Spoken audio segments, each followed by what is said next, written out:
Engkau dahsyat Tuhan, itu sebabnya hari ini kami berdiri di tempat ini karena ada kuasa kebangkitan yang Kau telah berikan kepada kami. Tuhan, Engkau katakan bahwa firman-Mu menopang hidup kami. Engkau katakan firman-Mu memerdekakan kami. Dan Engkau katakan bahwa firman-Mu menjaga hidup kami. Itu sebabnya hari ini Tuhan, firman yang keluar dari mulut-Mu, yang menjadikan sesuatu yang tadinya tidak ada menjadi ada, firman itu yang berdiam di dalam kami. Itu sebabnya kami kuat, kami jadi luar biasa karena Yesus kami luar biasa. Hidup kami penuh dengan kekuatan dan kuasa karena ada Yesus yang berkuasa. Kami berhadapan sama dunia yang tidak ada kepastian, tapi kami memiliki Yesus yang memiliki kepastian. Firman-Mu Tuhan, hari ini bukan sekedar untuk kami mengerti saja, tapi firman Tuhan menguasai kehidupan kami. Kami sambut firman kebenaran, hanya di dalam nama Yesus kami berdoa dan mengucap syukur. Kita sama-sama katakan, amin, amin, amin, amin, amin, amin. Silakan duduk, shalom. Oke, Kejadian 1 ayat 26. Ada sebuah korelasi yang sangat indah antara hadirat Tuhan dan kemuliaan Tuhan. Dan kita sebagai orang Kristen harus bisa menjawab apa itu hadirat, apa itu kemuliaan. Karena perkataan atau kata-kata seperti begini agak ngambang. Secara aplikatif akhirnya kita nggak bisa gambarkan, kita hanya bisa sebut-sebut aja. Dan akhirnya kita nggak paham bahwa ini ternyata ditempatkan dalam hidup kita dan secara aplikasi bagaimana saya mengerti hal-hal seperti ini. Pertama kali identitas manusia disebut, itu ditulis di Kejadian 1 ayat 26. Ayat 26 itu adalah ayat yang memberikan pertama kali kepada manusia tentang apa yang Tuhan lihat dalam hidup kita. Dan ayat itu adalah ayat yang sangat-sangat dahsyat, ayat yang luar biasa. Bahkan di ayat ini merupakan ayat yang menyatakan kepada kita, kita diminta untuk menguasai hidup kita. Kita tidak bisa menguasai hidup kalau kita tidak mengerti identitas di dalam Tuhan. Itu sebabnya di ayat 26 ada kata yang sangat penting, yaitu kata supaya.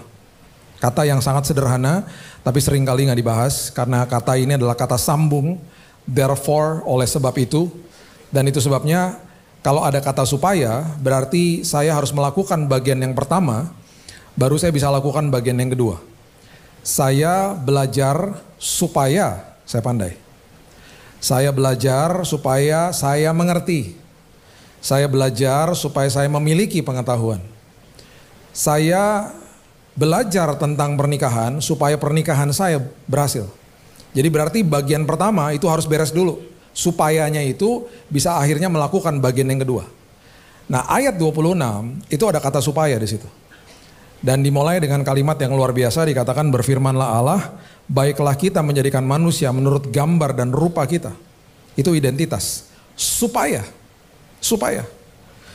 mereka berkuasa atas ikan-ikan di laut, burung-burung di udara, atas ternak, karena memang banyak binatang saat itu. Nah, ini dia yang relevan bagi kita, atas seluruh bumi.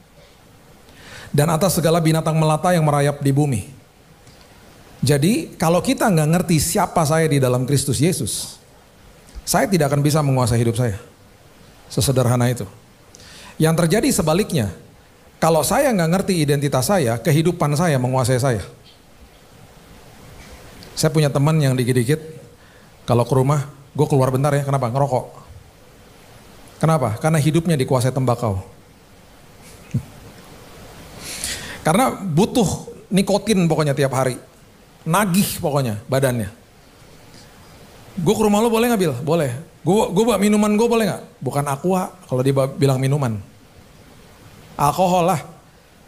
Karena dia butuh, tubuhnya nagih. Karena hidupnya dikuasai alkohol. Orang yang masih terikat dengan pornografi, manusia menguasai dia. Sesederhana itu. Karena apa? Nggak ngerti identitas di dalam Tuhan. Dan diperburuk lagi karena orang-orang seperti ini tidak mengerti, di dalam perjalanan hidupnya ada orang melukai hati dia, dia percaya apa kata orang itu kepada dia. Mungkin orang tuanya, mungkin teman dekatnya yang ngebully dia dan pernah bilang bahwa dia bodoh, dia nggak layak, dia adalah orang yang selalu gagal. Dia percaya sama opini manusia, bukan pendapat atau persepsi daripada Tuhan atau apa yang Alkitab katakan tentang dia, bahwa dia adalah orang yang lebih daripada pemenang, dia segambar dan serupa. Dia nggak paham soal itu. Saya cuma mau kasih tahu kepada kita, identitas kita yang sebenarnya adalah di ayat ini. Ada seorang, namanya Brian Nichols. Dia adalah pemerkosa, dan dia ada di courtroom di kota Atlanta, akan diadili. Dan dia sedang dibawa sama seorang polwan, dan rupanya polwan ini yang mengawal dia, rupanya safety procedure-nya tidak baik. Jadi si Brian Nichols ini akhirnya berhasil mengambil pistol daripada polwan tersebut. Dia pukul kepalanya sampai pingsan, dia masuk ke dalam ruang sidang, ditembak hakimnya. Kalau nggak salah paniteranya juga mati, ada beberapa orang, 2-3 orang mati di dalam ruang sidang. Brian Nichols kabur dengan mobilnya, mobil yang ada di luar courtroom. Dikejar sama polisi, terjadilah police chase di situ, di kota Atlanta. Itu mencekam, mengerikan karena orang ini pembunuh berarti. Dia akan diadili sebagai pemerkosa, sekarang dia udah bunuh orang. Bagi polisi saat itu, orang ini adalah orang yang kalau ketemu udah dihajar mati aja udah. Karena bisa membahayakan orang lain. Dia kabur, dia masuk ke dalam sebuah rumah. Dia masuk ke dalam rumah itu, dia akhirnya terkepung di situ, dia nggak bisa kemana-mana lagi. Dia menyandera orang yang ada di dalam rumah itu, dan rumah itu adalah rumah yang dimiliki oleh seorang ibu yang namanya Ashley Smith. Ibu Ashley Smith disandera kalau nggak salah sekitar 6 jam di dalam rumahnya. Dan dia katakan kepada polisi, kalau kamu masuk ke dalam rumah ini, if you ambush me, kalau kamu masuk dan ambush saya tembak nih ibu. Yang polisi nggak berani bertindak, cuma dikepung aja. Berusaha terjadi negosiasi yang akhirnya gagal. Dengan berjalannya waktu, Ibu Ashley Smith bilang begini sama dia. Saya mesti beres-beres nih di rumah saya. Kalau kamu cuma suruh saya duduk di sini, udahlah biarin saya mau ke dapur. Kamu liatin saya aja nggak apa-apa. Cuman selagi saya di dapur nih, kamu baca nih buku Purpose Driven Life, karangan Rick Warren. Buku yang dalam 7 bab pertama itu menggambarkan siapa kita, kenapa kita ada, kenapa Tuhan ciptakan kita, buat apa Tuhan ciptakan kita. Dia baca. Brian Nichols, setelah dia baca beberapa bab dari buku itu, nggak sampai habis. Dia tahu apa yang Alkitab katakan tentang siapa dia di dalam Kristus Yesus. Bapak Ibu, dia nangis. Dia bertobat, dia terima Yesus, dan dia bilang sama polisinya, tangkap saya. Brian Nichols dihukum seumur hidup. Dan ini pernyataan yang keluar dari mulutnya. Tubuh saya akan ada di penjara seumur hidup, tetapi jiwa dan roh saya sudah jadi milik Kristus. Karena saya ngerti siapa diri saya di dalam Tuhan. Setiap kali orang yang hidupnya dikuasai sama kebenaran firman, dia sanggup menguasai hidup. Makanya ayat 26 tuh dahsyatnya luar biasa. Ayat 26 itu dimulai waktu tahun 2007 saya lagi belajar ayat ini, tiba-tiba jam 11 malam Tuhan bilang mundur Bill dikit. Baca ayat sebelumnya supaya kamu ngerti. Ayat 11 di Kejadian 1 ini mengatakan bahwa Tuhan itu berfirman kepada tanah. Ketika Tuhan menciptakan tumbuh-tumbuhan. Jadi Tuhan mengatakan kepada tanah, hei tanah, kamu jadi sumber bagi tumbuh-tumbuhan. Makanya ayat 11 berbunyi begini. Hendaklah tanah, Tuhan berfirman kepada tanah, hendaklah tanah menumbuhkan tunas-tunas muda, tumbuh-tumbuhan yang berbiji, segala jenis pohon buah-buahan yang menghasilkan buah yang berbiji, supaya ada tumbuh-tumbuhan di bumi, dan jadilah demikian. Tuhan menjadikan tanah sumber bagi tumbuh-tumbuhan. Tuhan berfirman kepada tanah. Itu sebabnya ketika tumbuh-tumbuhan dipisahkan dari sumbernya, mati nggak? Matilah. Jadi sambal goreng labu siam di atas meja. Salah satu sayur yang saya suka. Sambal goreng labu siam. Wow. Kepada siapa Tuhan berfirman ketika dia menciptakan ikan-ikan di laut? Ayat 20 mengatakan apa? Coba lihat. Ayat 20. Firman Tuhan katakan begini. Hendaklah dalam air berkeriapan makhluk yang hidup. Bahasa Inggrisnya dengan sangat jelas. Let the water produce. Tuhan berfirman kepada air. Tuhan katakan kepada air. Hai air, keluarkan tuh binatang-binatang. Berarti sumber daripada ikan-ikan adalah air, karena Tuhan berfirman kepada air. Ikan dipisahkan dari sumbernya, ikan dipisahkan dari air, mati nggak? Mati. Jadi gurame bakar, jadi sushi. Kemudian Tuhan berfirman kepada siapa ketika dia menciptakan binatang melata dan binatang liar? Tuhan berfirman kepada bumi, ayat 24. Tuhan katakan begini kepada bumi. Hendaklah bumi mengeluarkan segala jenis makhluk yang hidup, ternak, binatang melata, dan segala jenis binatang liar, dan jadilah demikian. Let it be. Itu sebabnya binatang melata, binatang liar, habitatnya adalah bumi. Dipisahkan dari bumi atau diganggu di habitatnya, nggak bisa berfungsi dia. Kemarin saya baru pulang, berapa minggu lalu saya baru pulang dari Belitung. Kita ada pelayanan di beberapa desa. Orang lokal bilang gini, Pak, di sini ada binatang sangat unik namanya Tarsius. Tarsius, kayak nama Romawi ya, apanya Pilatus. Itu binatang Pak, dia agak-agak crossover Pak, dari koala sama kera. Matanya gede, tinggalnya di pohon, keluarnya malam. Itu binatang Pak, kalau Bapak ketemu ya Pak, kalau misalnya sampai Bapak ketemu terus dia tiba-tiba lagi jedok-jedokin kepalanya ke kayu atau ke pohon, berarti dia nggak pengen dilihat sama Bapak. Maksudnya apa? Berarti kalau dia lagi jedok-jedokin kepala, jangan dianggap lucu Pak, itu lagi proses bunuh diri. Ah yang benar, iya itu berarti dia stres liatin Bapak. Nah kalau Bapak lihat dia terus dia melototin balik, dia begini, melotot begini, berarti dia senang sama Bapak. Oh gitu. Itu dari situ aja saya bilang gini, wow luar biasa banget ya Tuhan. Berarti semua dikasih kemuliaannya. Nah kita tarik lebih dalam. Di dalam gambar dan rupa Tuhan, semua ciptaannya diberikan kuasa, atribut, karakternya Tuhan. Oke? Di semua ciptaannya selain manusia, karakter, atribut, kehebatan, kuasa Tuhan ditempel di ciptaannya. Manusia, kuasa, karakter, atribut, kehebatan Tuhan ditaruh, bukan ditempel, ditaruh di dalam manusia. Makanya kita ciptaan agung. Nah masalahnya gini, ini masalahnya. Kita kalau lihat ciptaan Tuhan, harusnya kita sadar bahwa Tuhan ada. Harusnya. Karena semua kemuliaan Tuhan yang dinyatakan di atas ciptaannya dia atau di dalam ciptaannya dia, itu menggambarkan Tuhan. Dan harusnya kalau orang lihat itu, orang lihat ciptaannya, orang akan langsung harusnya sadar Tuhan ada. Paham ya? Jadi kemuliaan Tuhan itu harusnya menggambarkan kehadiran Tuhan. Nah sekarang masalahnya begini, masalahnya nih. Kita dari lahir udah lihat bintang, bulan sama matahari, kita udah biasa ngeliatin begituan. Mana ada di antara kita yang keluar terus kita ngeliatin, hebat ya matahari udah jutaan tahun, dia selalu memancarkan cahaya, kok nggak ada talinya dia ngambangnya begitu ya. Mana ada yang mikir-mikir begitu, yang ada panas banget sini, panas banget sini. Mana ada yang mikir-mikir ngeliatin bulan, hebat ya bulan ya kalau malam bersinar ya gitu. Ya mungkin adalah satu dua, cuman jarang karena apa? Udah kebiasa.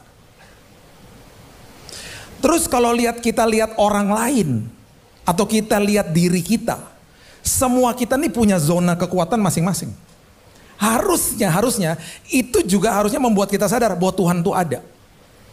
Ada yang jago lawyer, ada yang jago pilot, ada yang jago di perbankan, ada yang jago jadi entrepreneur, ada yang jago musik, ada yang jago seni. Banyak banget Tuhan tempatkan satu-satu karakter keindahan dia di dalam semua manusia. Dikasih kepribadian beda-beda, kreativitas beda-beda, talenta beda-beda. Tapi itu juga kesaru. Kita nggak bisa, kadang-kadang nggak bisa lihat juga. Kenapa? Karena orang yang bukan orang percaya juga hebat di luar sana. Ah, gue kagak perlu kenal Tuhan juga gue kaya. Gue banyak duit sama kayak lu, lebih kaya daripada lu. Ya. Mau ngomong apa? Jadi kemuliaan Tuhan kesaru. Nah, belum lagi terus diperburuk lagi sama orang Kristen yang nggak ngerti tentang kehadiran Tuhan. Contoh, datang ke gereja. Gue kagak ngerti lagunya gak enak. Gue gak bisa rasa hadirat Tuhan tadi. Apalagi khotbah tuh pendeta agak-agak silo gue kalau liatin dia. Lampu kalau nyala ada kepala, aduh silo kayak bohlam lampu. Ah udah gitu dia ngomong kejadian-kejadian gue bingung Gue gak rasa hadirat Tuhan. Nah. Tapi ada orang ngomong gini, gue gak ngerti lagunya, gue gak ngerti khotbahnya, tapi gue rasa hadirat Tuhan karena gue kejar hadirat Tuhan, gue pengen tahu dan gue ingin sekali ada dalam hadirat. Jadi sikap hatinya beda. Nah sekarang contohnya gini, kehadiran Tuhan sesekali menjamah emosi kita bisa nangis, kita bisa tersentuh. Kalau lagi emosinya gak tersentuh, bukannya berarti Tuhan gak ada. Tuhan tetap hadir, kehadiran Tuhan harus dinilai pakai iman. Bukan pakai perasaan. Jadi gak bisa cuman begini, gue rasa hadirat Tuhan, kenapa gue merinding? Jadi kalau gak merinding gak ada hadirat Tuhan, gimana sih? Gak gitu juga gitu loh. Nah sekarang pahami lebih dalam lagi. Kehadiran sama hadirat tuh beda. Saya bisa hadir di dalam sebuah pesta pernikahan kemarin. Terus saya ketemu sama teman saya besoknya, ngobrol-ngobrol. Lah, lu kemarin di Hotel Mulia, gue juga. Lu kekawinan dia, iya gue juga. Kok gak ketemu? Karena gede tempatnya. Sama-sama hadir. Sama-sama hadir loh, di jam yang sama loh. Tapi kok gak ketemu? Sama-sama hadir tetapi tidak merasakan hadirat. Hadirat itu artinya countenance to countenance, face to face, ketemu. Iblis, yang dia lakukan adalah dia akan memalingkan wajah kita kepada masalah. Dan keluarlah kata-kata bersungut-sungut dari mulut kita. Dia sedang buat apa? Dia sedang membuat anak Tuhan tidak sadar Tuhan ada dalam hidupnya. Karena ini janji Tuhan, tidak ada siapapun dan apapun yang sanggup memisahkan kasihku kepadamu, dan aku tempatkan Roh Kudus di dalammu yang tidak akan pernah sedetik pun meninggalkanmu. Gak akan. Cuman kita gak sadar dia ada karena kita lihat masalah dan kita terkesima sama masalah. Makanya ada kuasa di balik ucapan syukur. Orang yang lagi ngucap syukur walaupun ada masalah, dia lagi ngelihat sebenarnya, dia lagi ngelihat Tuhan. Dia lagi ngomong gini, makasih ya Tuhan, walaupun ada masalah, aku sadar engkau ada dalam hidupku. Itu ucapan syukur. Makanya ucapan syukur di dalam kehidupan orang percaya, itu menyadarkan dia bahwa Tuhan hadir. Oke, tarik lagi lebih dalam. Seperti tadi, benda-benda di langit, binatang, semua menyatakan kemuliaan Tuhan. Biasalah, manusia juga kadang-kadang gak bisa lihat soal hal itu. Sesama manusia juga dengan talentanya, sama juga orang yang gak percaya juga hebat-hebat banyak. Satu-satunya cara, momen di mana dunia bisa lihat Tuhan, itu adalah ketika anak Tuhan melewati badai. Karena di Matius 7, itu di situ ada 2 rumah dan dua-duanya kelihatannya pasti bagus-bagus aja. Rumah kalau dilihat kelihatan fondasinya enggak? Ya enggak lah. Rumah ada 2 nih, yang satu didirikan atas batu, satu didirikan atas pasir. Kelihatan enggak batunya? Kelihatan enggak pasirnya? Enggak lah. Mana kelihatan? Yang kelihatan rumahnya. Kelihatan rumah itu kuat ketika ada badai. Karena yang satu rusak dan hancur, yang satu berdiri teguh. Yang berdiri teguh, orang akan bertanya, kok kuat sih? Fondasinya beda. Makanya di dalam masalah itu kesempatan kita kasih tahu kepada dunia tentang kemuliaan Tuhan. Kita kasih tahu kepada dunia, di dalam kelemahanku kuasanya dinyatakan, makanya aku berdiri teguh. Makanya di dalam semua masalah itu sebenarnya adalah sekolah kehidupan buat anak-anak Tuhan supaya paham siapa Tuhan dan untuk menyatakan kemuliaan Tuhan di dalam hidupnya. Makanya yang namanya badai itu adalah kurikulumnya, gurunya Tuhan, buku manualnya Alkitab. Masalahnya ya, kita seringkali ketika masuk ke dalam sekolah kehidupan, kita gak mau selesaikan sekolahnya karena kita gak suka sama pelajarannya. Aduh berat amat sih, saya gak suka gitu. Kemarin saya ngisi di Rohani Kristen SMA 1 Budi Utomo SMA Negeri 1. Saya dulu alumni di situ. Gak boleh tahu tahunnya, ntar tua banget nih Pak Billy ya gitu. Saya kesana terus saya ke belakang. Saya kasih tau teman saya Yosi, saya bilang ini, tuh tempat dulu tuh gue kabur dari situ tuh. Ada tembok yang saya pernah loncatin kabur dari kelas karena gak suka kelasnya. Perhatikan apa yang terjadi. Ketika murid-murid Yesus bilang begini, saya gak mau kelasnya selesaikan, berhentikan kelasnya Tuhan. Markus pasal yang keempat ayat 35, coba lihat. Markus 4 ayat 35. Pada hari itu waktu hari sudah petang, Yesus berkata kepada mereka, marilah kita bertolak ke seberang. Oke? Kalau Yesus yang ngomong bertolak ke seberang, udah pasti mereka sampai ke seberang. Karena Yesus yang ngomong, Yesus yang suruh. Kalau saya yang suruh, saya gak bisa kasih jaminan. Kalau Yesus yang suruh, udah pasti sampai ke seberang. Pertanyaan saya, Yesus tahu gak akan ada badai? Jelas dia tahu. Dia tahu gak dia akan tidur? Jelas dia tahu. Makanya dia berfirman, firmannya memproteksi sebenarnya perjalanan mereka. Marilah kita bertolak ke seberang, itu artinya kita pasti sampai ke seberang dengan selamat. Mereka meninggalkan orang banyak lalu bertolak membawa Yesus beserta dengan mereka dalam perahu di mana Yesus telah duduk. Perahu-perahu lain juga menyertai dia. Lalu mengamuklah taufan yang sangat dahsyat, ombak menyembur masuk ke dalam perahu sehingga perahu penuh dengan air. Harusnya jangan dibangunin Yesusnya. Karena ini sekolah kehidupan, ini perjalanannya, ini kelasnya. Mereka gak suka sama kelasnya, mereka gak suka sama pelajarannya. Makanya di ayat itu, di ayat 38, pada waktu itu Yesus sedang tidur di buritan di sebuah tilam, gurunya. Murid-muridnya membangunkan dia dan berkata kepadanya, "Guru, engkau tidak peduli kalau kita binasa." Dengan kata lain, kalau saya bisa tambahkan, "Guru, susah amat sih pelajarannya. Stop aja. Kami gak mau lanjutin pelajarannya. Kelasnya stop aja please." Yesus bangun. Dengan kasih karunia-Nya, dia granted their permintaan mereka. Dia bilang begini sama angin dan danau itu. "Diam, tenanglah, angin reda, danau menjadi teduh sekali, izinkan saya tambahkan," atas permintaan murid-muridnya. Ayat berikutnya adalah ayat yang menyatakan apakah dia setuju dengan permintaan murid-muridnya atau tidak. Itu ada di ayat berikutnya. Kalau dia setuju sama permintaan mereka, ayat berikutnya akan berbunyi begini, "Makasih ya guys sudah bangunin saya, hampir kita mati bareng." Dia ngomong gitu gak? Enggak. Dia gak ngomong gitu, dia gak pernah ngomong gitu. Dia ngomong gini, dia marah malah. "Kenapa sih kamu begitu takut?" Terus kalimat berikutnya apa dia ngomong apa? "Kenapa kamu tidak percaya?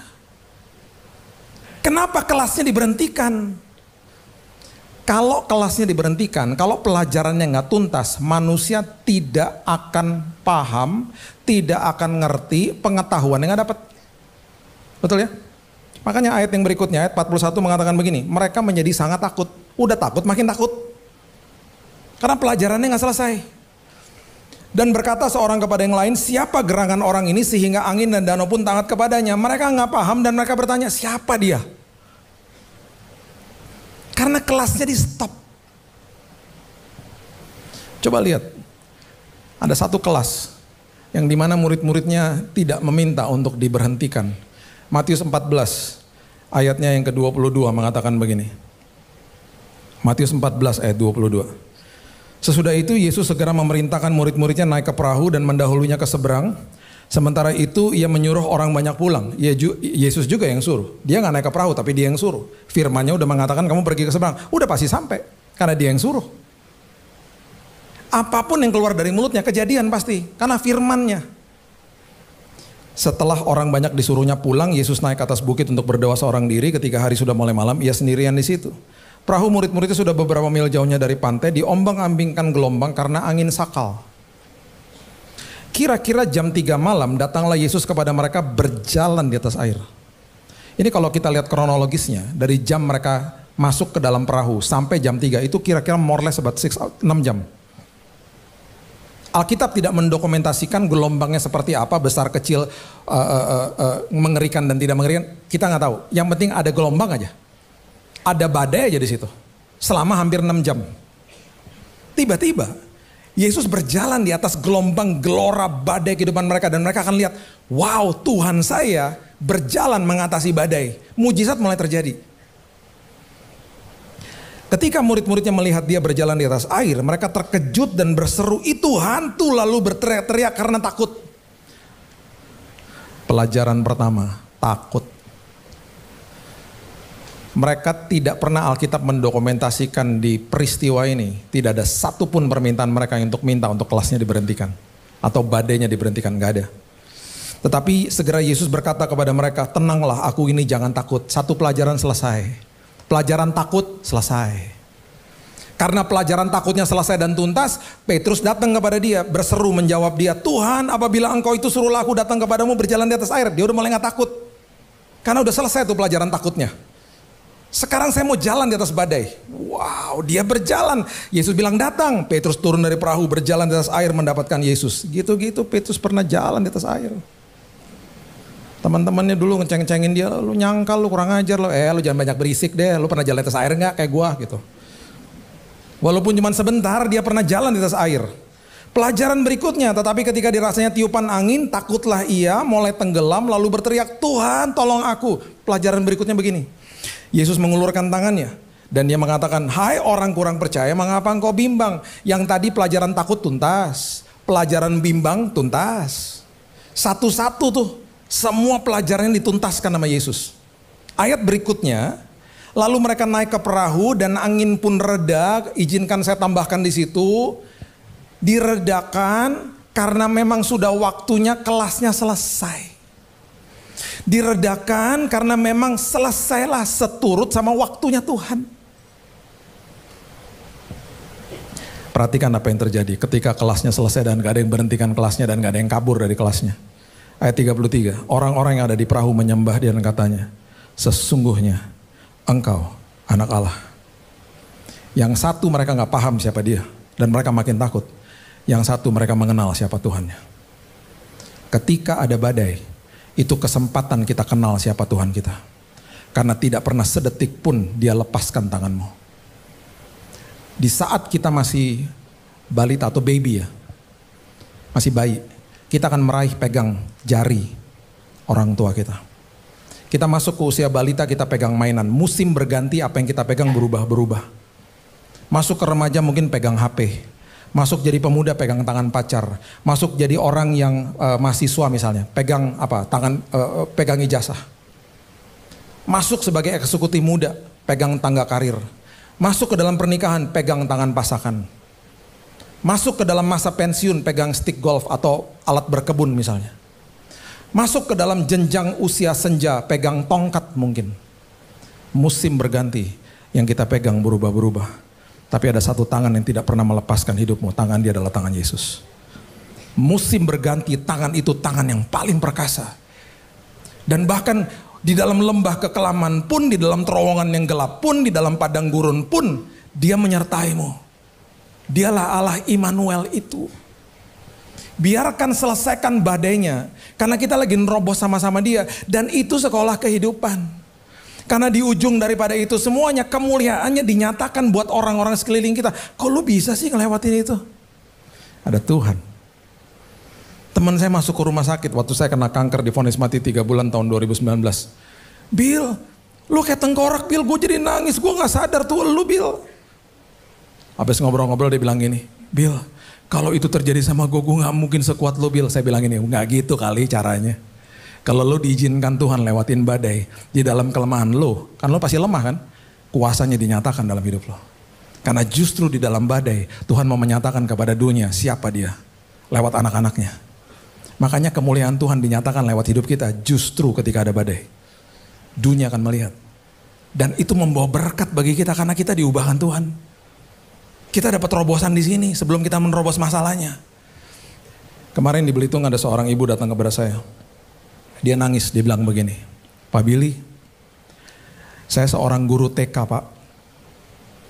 Di tahun 2008 Pak, anak saya dipanggil pulang sama Tuhan. Usia dia masih 3 tahun. Dia kena kanker Pak. Terus dia bilang gini sama saya gak punya kesaksian seperti Pak Billy.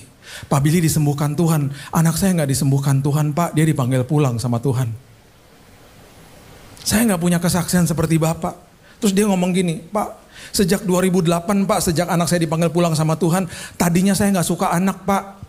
Anak-anak lain, orang lain kalau lihat saya pada takut. Tiba-tiba hati saya diubahkan, saya jadi punya belas kasihan Pak. Jadi saya akhirnya mau ngajar TK Pak. Jadi saya ngajar TK sampai hari ini Pak. Tapi saya gak punya kesaksian seperti Bapak. Waktu saya diberikan kesempatan berbicara, saya bilang gini, Bu, yang Ibu kasih tahu sama saya itu kesaksian Ibu. Bu, Ibu tahu gak berapa ratus anak, mungkin ribuan dari tahun 2008 yang Ibu jamah. Karena hidupnya Ibu, hatinya Ibu diubahkan sama anak Ibu. Dia cuma ditugasin 3 tahun Bu sama Tuhan. Anaknya Ibu tuh pahlawan buat Ibu. Bu, saya disembuhkan Tuhan dari kanker betul, tapi saya masih hidup di dalam tubuh yang fana Bu.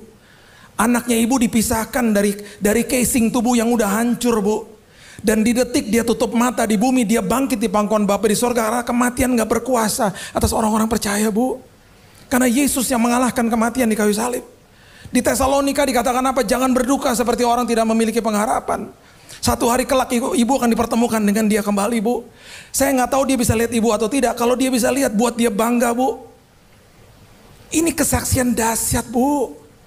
Semua kita punya pengalaman beda-beda sama Tuhan. Penyertaan Tuhan gak pernah gagal loh Bu. Ibu lagi nyatakan kemuliaan Tuhan. Ibu lagi ngasih tahu kepada banyak orang bahwa Tuhan itu ada. Ibu gak tinggalin dia loh Bu. Bu, saya punya teman Bu. Saya punya teman baik. Anaknya 21 tahun lagi kuliah di Jerman meninggal Bu. Itu teman saya ngomong gini sama saya, Bill, gue waktu lagi ngambil jenazah anak gue Bill. Itu gue kalau nggak dipegangin sama teman gue lagi lari ke kereta cepat, gue mau bunuh diri, Bill. Untung ada yang megangin gue udah gak ada harapan, Bill. Bapak Ibu tahu gak apa yang terjadi sama dia? Hari ini dia punya persekutuan doa namanya Victorious Mother. Dia ngumpulin ibu-ibu yang anaknya dipanggil pulang sama Tuhan. Dia jadi berkat. Dan ibu-ibu ini menjangkau ibu-ibu yang lain juga. Mereka berkumpul, mereka saling menguatkan, kemuliaan Tuhan dinyatakan di situ. Orang sadar bahwa Tuhan ada gara-gara anaknya lewat badai dan berdiri teguh. Itu. Makanya ini yang saya katakan. Ketika orang datang kepada saya dan bilang, Bill, lu dapat mujizat kesembuhan dari kanker. Bukanlah. Mujizat yang gue terima adalah gue, istri gue, dan kedua anak gue diubahkan Tuhan. Kesembuhannya bonus. Karena Tuhan kalau sembuhin orang tinggal balikin tangan sembuh. Tapi perubahan karakter itu memerlukan respon daripada kita.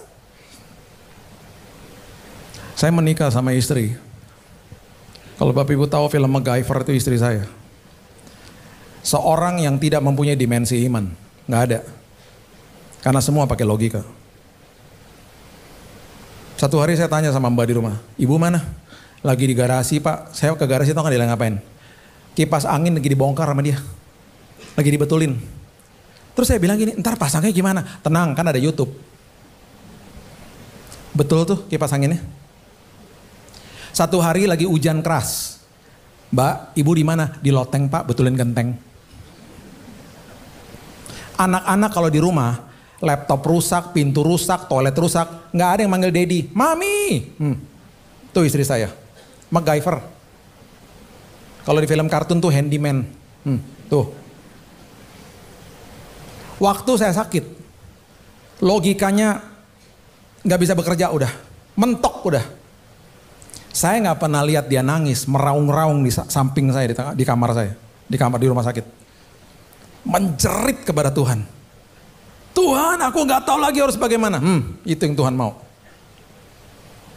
Saya nggak pernah dengar itu. Dan waktu saya disembuhkan, dia bilang gini, aku ngucap syukur sama Tuhan. Karena aku lihat Yesus, aku ngalami Yesus dalam hidupku. Aku punya dimensi iman yang baru, diubahkan Tuhan dia. Itu mujizat terbesar yang terjadi. Karena kemuliaan Tuhan dinyatakan lewat pengalaman hidup orang-orang percaya. Makanya kalau ada masalah, ada badai, itu sekolah kehidupan Bapak Ibu. Biarkan tuntas. Tuhan pegang tangan kita kok. Supaya kemuliaan dinyatakan, supaya dunia bisa akhirnya bertanya-tanya, siapa Tuhanmu? Saya percaya apapun yang kita sedang lewati, kita sedang mengalami terobosan sama Tuhan. Dan ingat, jangan kejar-kejar jawaban doa. Tuhan udah siapkan yang terbaik. Nikmati penyertaan Tuhan selagi menunggu jawaban doa. Keintiman terjadi, perubahan karakter terjadi, pertumbuhan rohani terjadi di situ. Dan perkara besar terjadi di situ. Kita akan belajar banyak hal di dalam penantian kita. Tuhan tahu yang terbaik buat kita. Kapan dia kasihnya, terserah dia. Dia tahu waktu yang tepat, bukan kita. Dia maha tahu, kita suka sok tahu. Biarkan dia yang bekerja. Karena dia maha tahu, maha kuasa, maha hadir. Amin. Berikan tepuk tangan kita untuk Tuhan kita. Terima kasih Bapak yang baik, mengucap syukur buat siang hari ini, sore hari ini. Hamba-Mu percaya apapun yang sudah disampaikan terbenam dalam kehidupan kami, terus berkumandang dalam hidup kami. Aku stop berbicara, firman Tuhan tidak pernah stop berbicara. Firman Tuhan terus mengingatkan kami, menjadi penopang hidup kami. Dan kami percaya walaupun kami berjalan di dalam kegelapan apapun, Tuhan beserta dengan kami. Kami percaya kehidupan kami penuh kesaksian karena kami mengalami Yesus. Hanya di dalam nama Tuhan Yesus kami sudah berdoa, kami sudah senantiasa mengucap syukur. Kita sama-sama katakan, amin. Tuhan berkati.